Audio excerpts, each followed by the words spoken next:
عن ضحيه جديده للتعذيب، المره دي في بنها، والضحيه حسب الخبر هو الحاج سعيد متولي، بيشتغل صياد في كفر موريس في بنها. كان بقاله حسب روايته وروايه اهله انه الحاج سعيد كان بقاله 10 ايام راقد في المستشفى في غيبوبه تامه وبين الحياه والموت بعد ما تعرض للتعذيب على ايد ملازم اول في مركز بنها. ده كل اللي عندنا من الخبر، لكن التفاصيل هنعرفها من الاستاذ محمد فياض المحامي وامين الحريات بحزب التجمع في القليوبيه ومتبني القضيه. مساء الخير يا استاذ محمد. مساء الخير يا فندم. اهلا بحضرتك. استاذ محمد، ايه التفاصيل بالظبط؟ والاول طمنا على الحاج سعيد. هو الحاج سعيد الحقيقه يعني تقريبا يعني حالته اتحسنت الى حد ما، وهو روح بيته وخرج من المستشفى، وهو روح امبارح بالليل بس. طب الحمد لله، يعني خرج من الغيبوبه اكيد. خرج من الغيبوبه. طيب الحمد لله. في اي عهاد في نعم. اتفضل. هو ما زال يعني تعبان، يعني ما زالت اثار التعذيب باينه على كل جسمه، على وجهه وعلى كل جسمه تقريبا. ايه نوع الاثار يا استاذ محمد؟ نوع الاثار انه هو انضرب تقريبا، اتعذب بشكل بآلات، يعني بآلة حاده، مش بآلة حاده، يعني اتعذب بشوم، اتعذب بحاجات من دي، عامله كدمات فظيعه في الساقين، وشفته ووجهه مشلفط خالص، يعني متبهدل. طبعا ده الكلام ده بعد 10 ايام من الحادث، يعني لو كان يومها اكيد كان في حاله يرسل ليها. يعني هو دخل في غيبوبه، يعني بالتاكيد كان في اصابات في دماغه، يعني اصابات مباشره في دماغه ولا ايه؟ هو الحاج سعيد اصله مريض كبد. مريض كبد. وبعدين هو تم تعذيبه لحد ما طفح دم في قلب مركز الشرطه. طب استاذ محمد، يعني ايه اصل الحكايه؟ ايه اللي وصله لمركز الشرطه اساسا عشان يتعذب؟ هو اللي وصله الحقيقه في الاول خالص ان هو ده راجل طبيعي، مواطن طبيعي عادي خالص، رايح يزور بنته متجوزه في بلد ثانيه اسمها ميت عاصم. وبعدين وهو هناك بالصدفه جوهم بتوع المباحث، حد لابس مدني ما يعرفش هم ايه بالظبط، بيسالوا بنته اللي هو رايح يزورها على سلفها اخو جوزها، فقلت لهم والله ده هو مش مقيم هنا، ده هو مقيم في حي في بنها اسمه الحرس الوطني. فإلا ان هم طبعا على طريق ضباط المباحث دلوقتي بدأوا يهينوها بالألفاظ طبعا الخارجة، وبدأوا ينهالوا عليها ضرب، ولما بدأوا يضربوا فيها فالراجل طبعا بيقول لهم بتضربوها ليه؟ بدأوا يضربوا في بنته؟ بيضربوا في بنته في بيتها؟ في بيتها. فلما بيعترض على هذا الكلام فجرجروه في الشارع قدام الناس في البلد، وبدأوا يضربوه يعذبوه. يعني في الأول خالص بيقول ان هو ضربه، واحد من المخبرين ضربه بحديدة في ايده على صدره، فالراجل وقع. ده ما شفعش عند رجال الداخليه ان هم يسيبوه. ده قبل ما ياخدوه، قبل ما يجرجروه على قبل ما يجرجروه.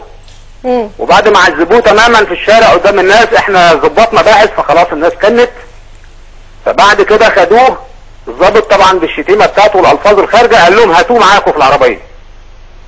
فخدوه معاه في العربيه وقعد 3 ايام في المركز الشرطه يتعذب وينضرب في مكان هو بيقول عليه اسمه الثلاجه. الثلاجه ده الاماكن اللي بيخفى فيها المتهمين بعيدا عن اشراف النيابه العامه. هو قال انها الثلاجه، يعني هو عارف؟ هو قال انها الثلاجه. والثلاجه ده مصطلح معروف يعني؟ الثلاجه ده مصطلح معروف في وزاره الداخليه كلها. يعني هم قالوا احنا انت داخل الثلاجه، او انت دلوقتي في الثلاجه. قالوا انت داخل الثلاجه، وهو من 3 ايام بس المصطلح ده. 3 ايام يا استاذ بالظبط، هو اكيد مش هيخترعوا. 3 ايام بينضرب وبيتسحل وبيتعذب بدون اي جريره ولا اي جريمه ارتكبها، غير انه قال لحضره الباشا انت بتضرب بنتي ليه؟ هو بيدافع عن كرامه بنته في الاخر. بيدافع عن كرامه بنته اللي بتنضرب، اللي هي لا هي متهمه ولا ارتكبت جريمه. طيب ال3 ايام دول كان اهله يعرفوا عنه اي حاجه؟ ما يعرفوش عنه اي حاجه، غير انه حتى اللي بيتصلوا باهل بنته عشان يشوفوا الراجل راح ما جاش ليه؟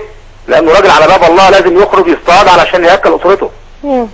فطبعا مش عارفين هو فين، بداوا يدوروا، الا ان حد يعني من اهل الخير اللي هم شغالين في المركز الشرطه اتفاجئ ان هو شافه هناك، فبلغ اهله الحقوه لانه تعبان. فالنيابه الداخليه الشرطه الضابط المحترم ما حدش يسيبه كده كمان، راح عامل له قضيه مقاومه سلطات وراح عرضه على النيابه العامه. لما اتعرض على النيابه العامه بالبهدله اللي هو فيها، وكيل النيابه قعد يسمعه ويقول له انت مش اول حاله، يعني مش اول حاله تعذيب، مش اول حاله. يعني وكيل النيابه نفسه قال له كده؟ قال له كده. يعني هو وكيل النيابه اول ما شافه بحالته دي عرف ان هو اتعرض للتعذيب. ده اجراء مش طبيعي يعني. ما يتغلطش فيه يعني. وبعد كده النيابه افرجت عنه وفقا للتهمه اللي هو رايح فيها بكفاله 200 جنيه. طب اندفعت الكفاله يخرج الراجل يروح، خدوا الضابط تاني الاسم يكمل تعذيب فيه، وهو مركون هناك في الكلبش ولسه ما طلعوش الثلاجه تاني. خرج بالصدفه سياده المأمور في مأمور مركز شرطه بنها، فلما شافوا الراجل شكله زي اللي خارج من القبر خلصان. الراجل ده هنا بيعمل ايه؟ قالوا ده واخد افراج يعني واخد مخلص نيابه واخد دافع كفاله المفروض يروح. فقال لهم ده يروح حالا دلوقتي، يعني حتى لو جبتوا عربيه على حسابكم تروحوه ده هيموت هنا. الا ان المخبر بتاع المباحث طلع قال للظابط، قالوا لا ما يروحش، هاتوا تاني طلعوا. خدوا طلعوا تاني وكمل تعذيب معاه.